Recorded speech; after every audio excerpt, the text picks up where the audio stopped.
तो माबोरै माल साल तो आज हम तुम लोगों को दिखाने जा रहे बोडो वीडियोस के बारे में तो बेवहाय खोनानो नागिरदों फांफु हिसाबै लाबानो जाबाय बिदिब्ला फै यार बारा हारामि खालामगासिनो जागायनोसै फार्स्ट आवनो बे भिडियोखौ नायग्रोना लानि जानांगौ नोंसोर बे भिडियोखौ नुखांखाबाय थेवब्लाबो जेबो नङा आरो खेबसे आंजों जमायै नायफ्लाबावदो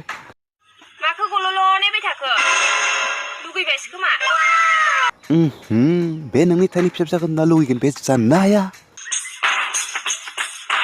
जाजागौमोन नामा जारौ हारे मा जानाय बाथ्रा बुंदों नोङो गिदिर गिदिर थार होद फाग्ला बहा गिदिर गिदिर नुखो नोंलाय मेगनजोंनो नुखानो फिसा फिसा आरो गिदिर गिदिरसो नुबावदों मा एसे जाम्बाल नों हेलौ सोनाफोर नोंथांमोननिसिम आं खावग्रा नुजाफैलायबाय नैबे माया आङो गायनायमोन आरो बे हाया आं हालेवनायमोन नैबे माया दा बेदर थांहांबाय मा bedor तो बिदिब्ला जोंनि थाखाय बेखौनो फोजोबनाय जाबाय भिडियोखौ मोजां मोनोबा लाइक खालाम आरो बे भिडियोखौ इन्टारटेनमेन्ट थाखाय खालामदों बेनिखायनो बे भिडियोखौ सिरियासलि दाला नोंथांमोना जुदि आंनि भिडियोखौ दिनैसो जुदि नायदोंब्ला बे गोजाखौबा एसे माना फिसा जाना दं बेखौ हमनांगोन अब्लासो बे गिदिर जागोन बेखौ ग्रेब खालामना हो